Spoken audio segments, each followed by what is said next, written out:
Welcome back to Mad Hatter's Civil War history. Today we're diving into the thrilling and pivotal Battle of Kelly's Ford, a significant cavalry clash during the American Civil War. On March 17, 1863, Union forces under Brigadier General William W. Averell faced off against Confederate cavalry led by Brigadier General Fitzhugh Lee, nephew of the famed Robert E. Lee. This battle marked a turning point for the Union cavalry, showcasing their growing prowess and setting the stage for future engagements like Brandy Station and the Gettysburg Campaign. Join us as we explore the strategies, the fierce combat, and the lasting impact of this historic confrontation.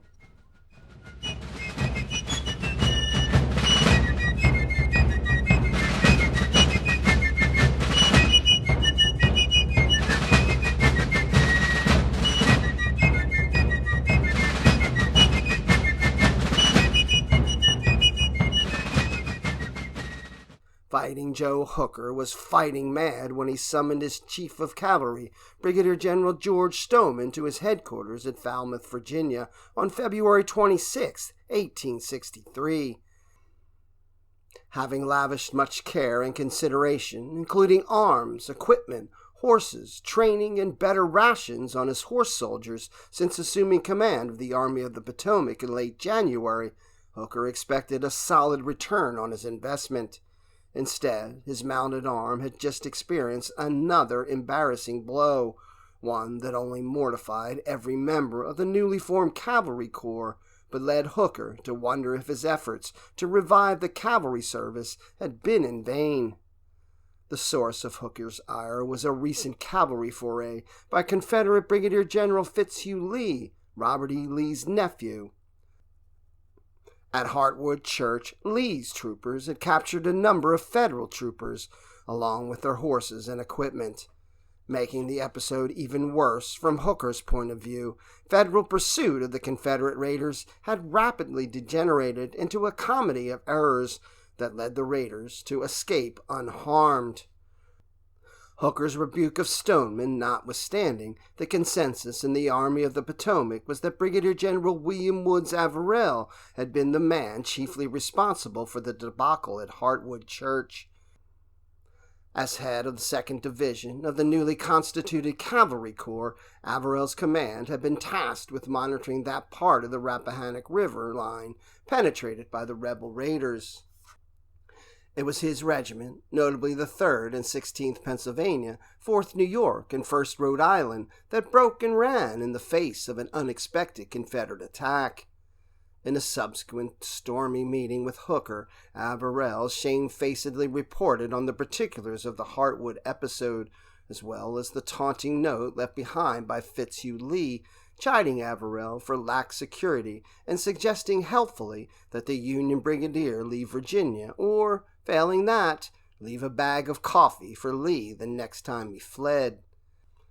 Averell, his blood up, requested permission from Hooker to exact revenge for the recent enemy incursion by crossing the river and conducting his own raid. Averell was determined to even the score with his old pre-war friend and West Point classmate Fitz Lee, and set about planning a mission to do just that. The opportunity for the boiling mad brigadier to implement his scheme was not long in the offing. Little more than a week after the scuffle at Hartwood, Averell and Stoneman revamped the Army's picket lines to make better use of infantry support, and thus decreasing the possibility of another unexpected attack by Major General J.E.B. Stuart's cheeky Cavaliers. Officers who had been captured at Hartwood Church had been recommended for dismissal, while non-commissioned prisoners had been reduced to the ranks. Beyond these measures, Averell could do little until the weather cleared. He could not operate south of the river with any confidence on half-frozen roads. The end of February found snow still covering much of the Rappahannock shore. In places where the sunlight beat down on the ground, a trooper in the 8th Illinois Volunteer Cavalry Regiment recalled that the mud was getting deeper every day.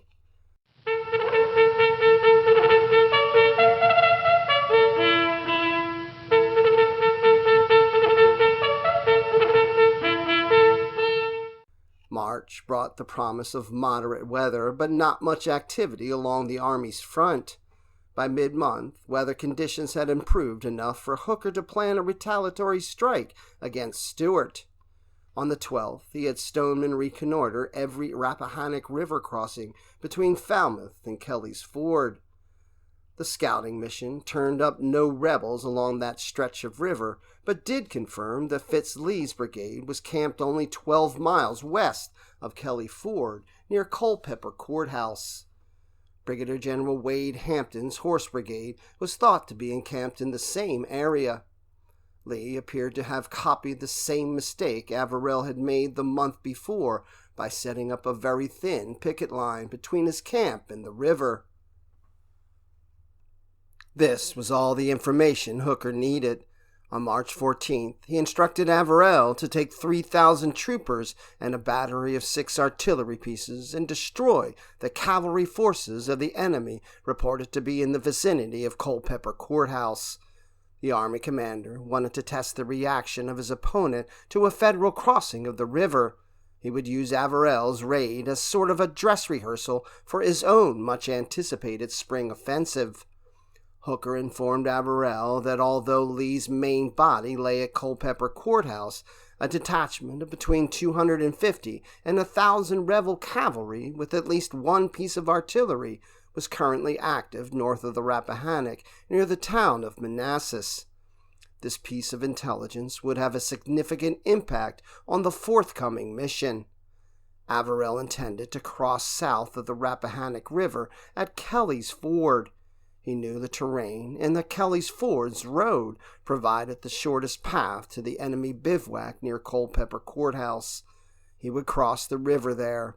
Normally placid, the water of Kelly's Ford that March was running unusually fast and deep due to the winter rains and the melting snow, allowing only one man on horseback to navigate it at a time. Anticipating a close-quarters fight, Averell ordered his men to sharpen their sabers. He assured his command that he would be victorious in the coming battle. Concerned about the Confederate contingent reported to be north of the river and to his rear near Manassas, he asked Hooker to send a cavalry regiment to Catlett's Station to cover the Rappahannock fords and picket toward the town of Warrenton. The Army commander flatly refused to honor his request, so Averell detached 900 men from the 1st Massachusetts and the 4th Pennsylvania Cavalry regiments to guard against the supposed enemy threat.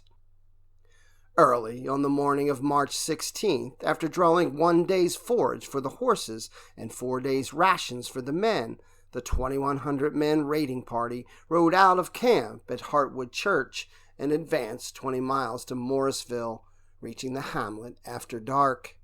The column was composed of Colonel Napoleon Duffy's 1st Brigade, numbering 775 troopers, Colonel John B. McIntosh's 2nd Brigade of 565 men, Captain Marcus A. Reno's Reserve Brigade totaling 760 members, and the 6th New York Light Independent Artillery Battery, sporting 6 3-inch ordnance rifles under Lieutenant George Brown, Jr.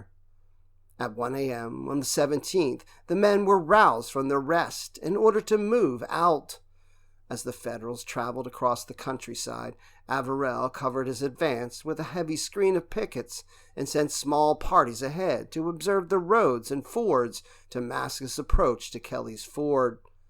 The head of the Union column reached Kelly's Ford at 8 a.m. It was St. Patrick's Day, and the Union horsemen under Averell intended to celebrate the occasion in high style. Despite Averell's precautions during the move to Morrisville, the Confederates knew he was coming. The day before, Robert E. Lee had telegraphed his nephew that a large body of cavalry has left the Federal Army and is marching up the Rappahannock. By 6 p.m. that same day, Fitz Lee's scouts had located Averell's men near Morrisville. However, Lee still did not know whether the enemy intended to cross at Kelly's Ford or at Rappahannock Station, 4 miles farther up the river. Belatedly divining the enemy's goal, Lee moved to reinforce his 20-man picket party at Kelly's Ford with 40 more sharpshooters.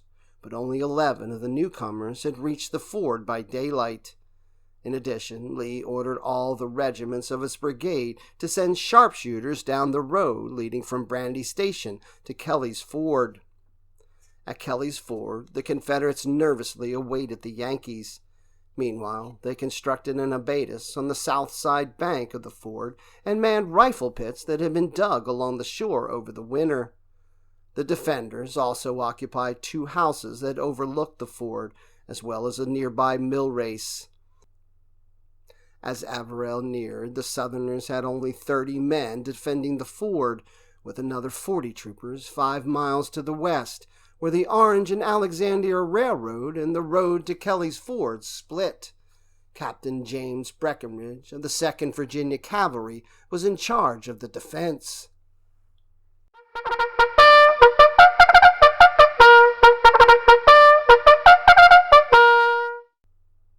At 8 a.m., Averell's blue column came within sight of Kelly's Ford, Duffy's brigade leading the way.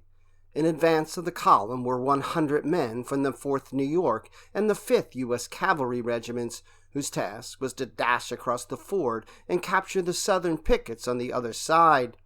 Covering this move with small arms fire would be 2 dismounted squadrons of the 4th New York. The advance guard splashed into the water, which was so high it washed over the backs of their horses, but they were driven back by the fire of the well-protected Confederate sharpshooters on the southern shore. 2 more attempts were also repulsed. A member of the 6th Ohio Cavalry Regiment reported, "The enemy firing was very sharp and incessant, and it seemed as though our men could never cross in the face of that deadly fire." A frustrated Averell, seeking to break the deadlock at the ford, sent a small body of men downstream a quarter of a mile to flank the defenders, but the deep water and steep river banks foiled their attempt. After 30 minutes of failing to get his men across the river, Averell opted for a more direct way to break the enemy resistance and get his men across the ford. He ordered his chief of staff, Major Samuel Chamberlain of the 1st Massachusetts Cavalry, to force a passage. The major formed the men of the 4th New York into a column of 4s and led them across the Rappahannock, where they immediately ran afoul of the abatis and were peppered by the well-aimed fire of the Confederates in their rifle pits. Southern bullets felled Chamberlain's horse and wounded the major in the face. Seeing their leader fall into the water, the men of the 4th New York beat a hasty retreat back to the northern bank of the river. Wounded and exposed to enemy fire, Chamberlain nevertheless called for volunteers with axes to wade the river and dismantle the abatis. 20 troopers from the 16th Pennsylvania Cavalry came forward, and under cover of friendly fire went to work to destroy the wooden impediment. With Chamberlain leading the way, men from the 4th New York once more plunged into the water and made for the other side, but once again were driven back by heavy Confederate rifle fire. As more Federals dismounted to add covering fire for the axemen working at the abatis, Chamberlain gathered men of the 1st Rhode Island Cavalry and directed Lieutenant Simeon Brown to either cross the river or not return. Followed by Chamberlain, the balance of the 1st Rhode Island and the 6th Ohio under Brown sped toward the ford and into a torrent of renewed enemy gunfire. The hail of bullets caused the Rhode Islanders to break and run at the water's edge, while Chamberlain was wounded a second time, this time in the left cheek. His horse was mortally wounded as his rider fell to the earth. Dragged to the north bank by some of the axe-wielding pioneers, a frustrated Chamberlain first emptied his revolver at the fleeing Rhode Islanders, then turned his gun on the Confederates. The Rhode Island men soon rallied, and with the 6th Ohio and the pioneers in tow, galloped into the frigid water. Firing their handguns as they rode, the soldiers made it across the Rappahannock and charged at the mill race, causing the Confederate defenders to flee. After a few daring attacks on the rebel rifle pits, combined with Southerners running out of ammunition, the Federals took some of the vulnerable places. Seeing no hope for a further defense, Breckinridge escaped. Meanwhile, Lieutenant William A. Moss, commanding Confederate sharpshooters outside the rifle pits, kept up a severe fire on the enemy. However, this did not stop Brown, who was still mounted, from reaching the shore and clearing out some of the rifle pits still held by the Confederates. Brown's actions not only secured a Union beachhead on the south bank of the ford, but also netted him a well-deserved promotion to captain after the battle.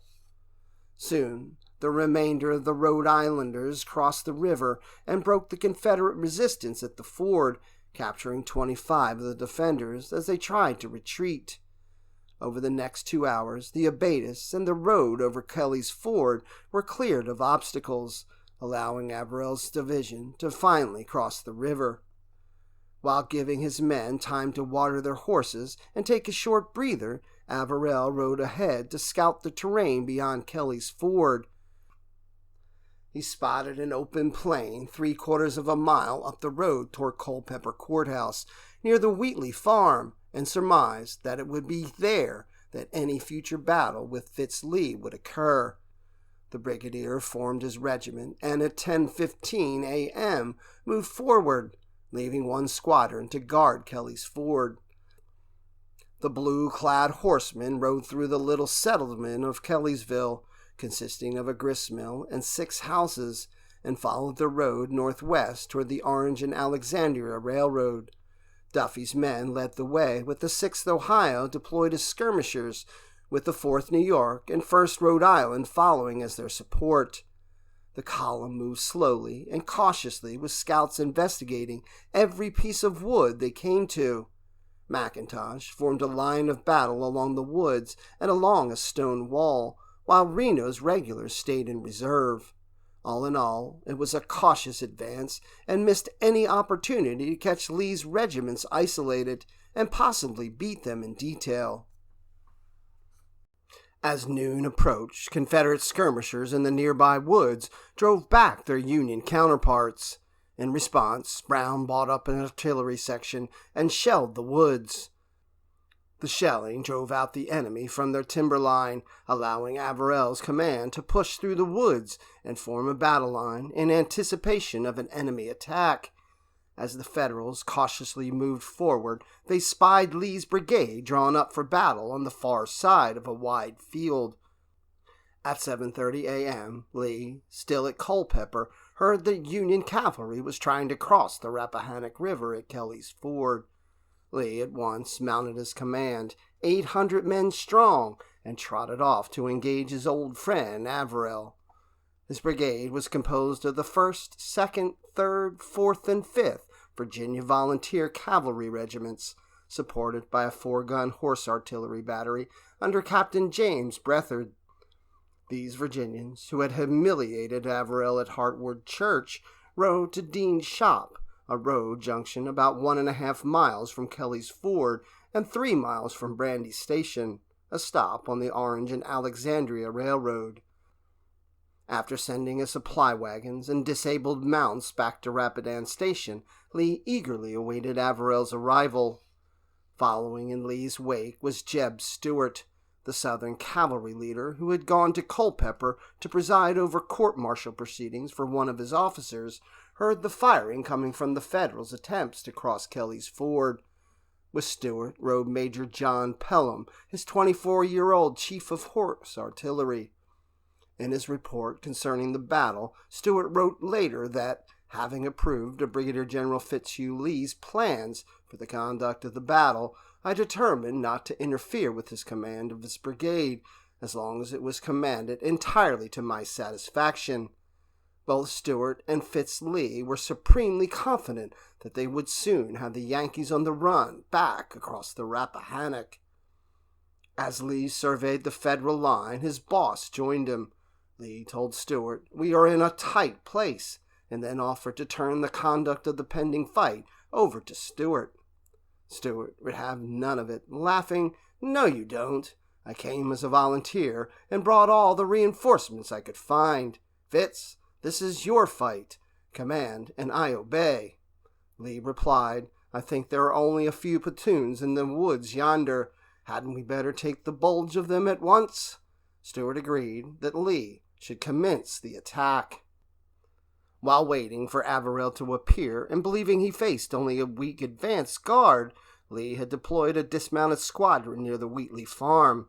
It was from these men that Averell's troopers received a volley of fire as the latter emerged from a stand of trees a mile from Kelly's Ford. In response, Averell formed a line of dismounted men from the 4th New York on the north side of the road, and a similar line of men made up of the 4th Pennsylvania Cavalry on the south side of the road. After 2 artillery pieces were placed in between the 2 Union regiments, he ordered the whole force to move to the edge of the wood and open fire. It took a great deal of cursing and threats by officers to get the Federal line moving as ordered. As soon as the Yanks stepped out, Averell spotted possible trouble on his right flank. In his after-action report on the battle, he recalled that to forestall the threat to the northern end of his line, his men had to take possession of the Wheatley farmhouse and outbuildings before their opponents could do so. McIntosh sent a force of dismounted troopers from the 16th Pennsylvania and a section of artillery to secure the structures. Passing the buildings, McIntosh advanced beyond his right into the open fields to his front. With Colonel J. Irving Gregg's Keystone Statement leading the way, the Federals attacked the southern left. The 4th New York and 4th Pennsylvania soldiers advanced with a cheer against an enemy-defended stone wall on the Wheatley property, while 100 Federals from Gregg's command crashed through the woods to hit the wall from the rear. The Confederates were soon driven from the wall, replaced by the victorious 4th New Yorkers and 4th Pennsylvanians. Alarmed by the turn of events, Lee counterattacked with his entire brigade.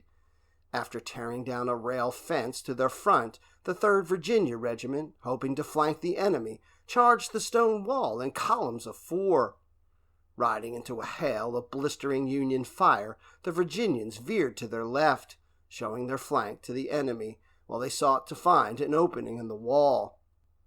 All the while they fired their pistols at the well-protected bluecoats. Finding no way to cross or breach the wall, the riders headed for the Wheatley farmhouse in hopes of flanking the Yankees out of their position there. Sergeant Robert S. Hudgens of the 3rd Virginia remembered that during this charge, "We gave 'em the old rebel yell. We hit them and went through their advance guard nearly up to the Stevensburg road." Colonel Thomas L. Rosser, leading the 5th Virginia Cavalry, soon joined the 3rd Virginia in the effort to turn the enemy's right near the Wheatley house. If they succeeded, Averell's line to retreat to Kelly's Ford would be cut. However, the 100 men McIntosh had posted earlier to safeguard the Federal right poured such a devastating carbine fire into the approaching 3rd and 5th Virginia that the 2 units had to retreat. Following up on their opponent's retirement, the Pennsylvanians went forward to a fence and poured hot fire into the Confederate flank. Still full of fight, despite their recent reverse, the 2 Confederate regiments returned to attack the Union center, but were quickly repulsed. A member of the 16th Pennsylvania described the latest rebel charge as a desperate one, the enemy riding up to the muzzles of our carbines and attempting to force their way through the lane, all to no avail. During the first charge, Pelham impulsively joined in the attack. He had been helping position and fire Breathard's artillery pieces before he dashed forward with the charging 3rd Virginia. Saber drawn, Pelham reached the stone wall, rose in his stirrups, turned his head toward the troopers following him, and cried, "Forward! Let's get them!" At that moment, a Union artillery shell exploded on the wall, spraying lethal shrapnel. A chunk of metal, the size of a cherry, entered the back of the young artillerist's skull, mortally wounding him. One of the South's best artillery officers would soon be dead.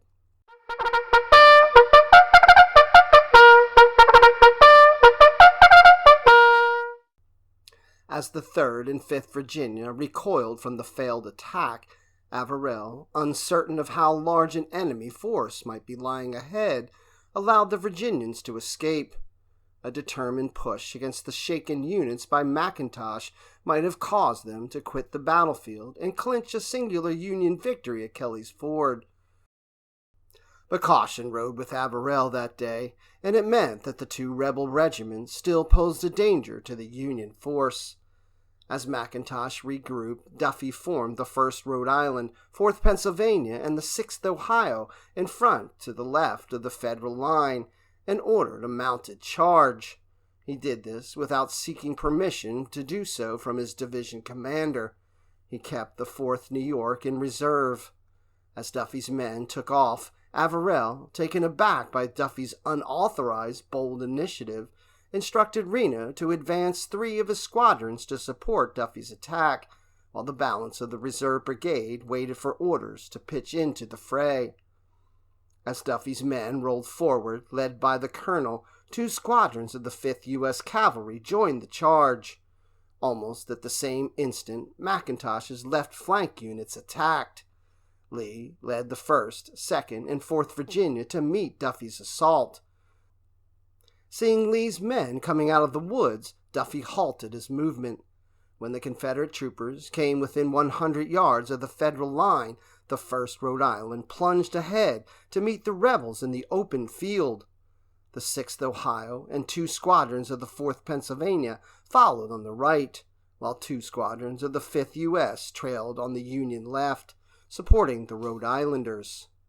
The command, "Charge!" rang out on both sides, and as one of the 6th Ohio troopers recounted, it was like the coming together of 2 mighty trains at full speed. What followed was a clash of cold steel, firing of pistols, and the shouts of hundreds of combatants intermingled with the explosions of artillery shells. Saber cuts and gunshot wounds drew blood and toppled men and horses to the ground. As the melee continued, the 3rd Pennsylvania took up positions to the west of the Wheatley farm buildings on the Union right flank, where the 3rd and 5th Virginia had once stood. Fearing the move would result in his left being turned, Lee ordered his outnumbered force to disengage from Duffy and retreat to the right. The discomforted rebels were hotly pursued by the 1st Rhode Island, which swept up some Confederate prisoners. But the boys from the Ocean State rode too far ahead and were struck in turn by a fresh Southern squadron, losing 2 officers and 18 enlisted men in the running fight. Leaving the field, Lee withdrew a mile to the west to rally his men and forge a new battle line. He formed a new defensive position along Carter's Run, placing mounted skirmishers in his front and bringing up Breathard's guns and placing them behind his main line. Lee's new site was a strong one, 600 yards of flat ground bordered on both sides by woods. The road to Kelly's Ford ran through the center of the Confederate line and was lined on both sides by a fence. At right angles to the road, a plank fence intersected the center of the plateau. For a half hour, Averell regrouped his men and then went forward toward the new Confederate position. Discovering that the ground to the left of the road was too marshy for mounted action, he placed his left on the highway and spread his right to the edge of the woods. Due to a shortage of ammunition, 2 of his artillery pieces were sent back to Kelly's Ford, leaving him with only 4 cannons. The Federal force finally advanced and found their Southern antagonists glaring at them over 600 yards of clear level ground, sloping gently down the banks of Carter's Run. Although the Federals had a large numerical advantage, Averell did not intend to attack Lee's new position. Undaunted by the odds against him or the drubbing he had already received from his opponents earlier in the day, Lee elected to once more take the fight to the enemy. The Confederate commander's decision was probably reinforced by the fact that if his attack failed, Averell's frequently displayed caution would no doubt prevent him from exploiting any Confederate failure with a strong Union counterattack. Lee sent the 1st, 3rd, and 5th Virginia Cavalry at the center of the Union line, while the 2nd and 4th struck Averell's left. After crossing Carter's Run, the 1st, 3rd, and 5th Virginia bore down on 3 squadrons of the 3rd Pennsylvania, posted on either side of a small stand of trees. Seeing the threat, Averell brought up the 1st U.S. Cavalry and placed it 100 yards to the left of the Pennsylvanians. The Union troopers deployed in a double line, the first line with carbines at the ready, the second rank eager to use their sabers. As the Confederates slogged through the muddy ground, their left was exposed to small arms fire delivered by the 16th Pennsylvania. The Confederate advance was slowed by the muddy terrain, and their close-ordered formations quickly became ragged and fragmented. Colonel William R. Carter's 3rd Virginia was hit by enemy artillery fire the minute it started its advance toward the Yankee position. After they had passed through the enemy's lines, the Federal gunners abandoned their battery. The 3rd Virginia then attempted to capture the enemy's guns, but was prevented from doing so by a double fence and determined Union sharpshooters. Under heavy fire, the unsupported 3rd Virginia retreated to Carter's Run. As the 3rd Virginia retired under enemy fire, its sister regiments, the 1st and 5th Virginia, came within 25 yards of the position held by the 3rd Pennsylvania Cavalry. As the horsemen approached in 3 assault columns, the troopers from the Keystone State poured lethal volleys into them. The Southerners retreated in small groups, but then turned to charge again. The time was favorable for a Federal counterstroke before the retreating Virginia units could rally and charge once more. After an unaccountable delay, the 3rd Pennsylvania was ordered to charge, and the Confederates were pushed back to where their artillery battery was posted. While events took place on the Federal right, the 2nd and 4th Virginia tried to turn the enemy's left flank. Under intense artillery fire and having to knock down a fence that stood in their way, the gray-clad troopers approached the Federal line, only to veer to the left and right due to heavy cannon fire. On the Union left, the 1st Rhode Island, parts of the 1st and 5th U.S., and the 6th Ohio crashed into the Virginians. The toll of dead and wounded was great, and the Confederates, outnumbered, broke and ran for Carter's Run. Reno joined the pursuit of the enemy, but halted at the creek where Lee's attack had begun, and was soon joined by the rest of the Federal division. Concerned about the reported presence of rebel infantry, low ammunition, and used-up horses, Averell ordered a retreat to Kelly's Ford. Reno's regulars covered the retrograde movement, which was shadowed by small bodies of Confederates, with an occasional artillery shell fired at the withdrawing Bluecoats. The weary Federals reached Morrisville at 11 a.m. By 18 March, the division was back at its camp at Hartwood Church. As they departed Kelly's Ford, Averell's troops were in high spirits. They had won in a convincing fashion in what the New York Times termed the first real cavalry fight of the war. No longer would the Union cavalry feel inferior, overmatched, and on the defensive when confronting their Confederate counterparts. One Federal officer who took part in the fight wrote, "We are more than ever sure that on a fair field the rebel cavalry can't stand up to us." In this sense, the St. Patrick Day victory, incomplete as it was, exerted a more powerful and longer-lasting impact on the Eastern cavalry than many later clear-cut victories. Sometimes perceptions matter more than reality.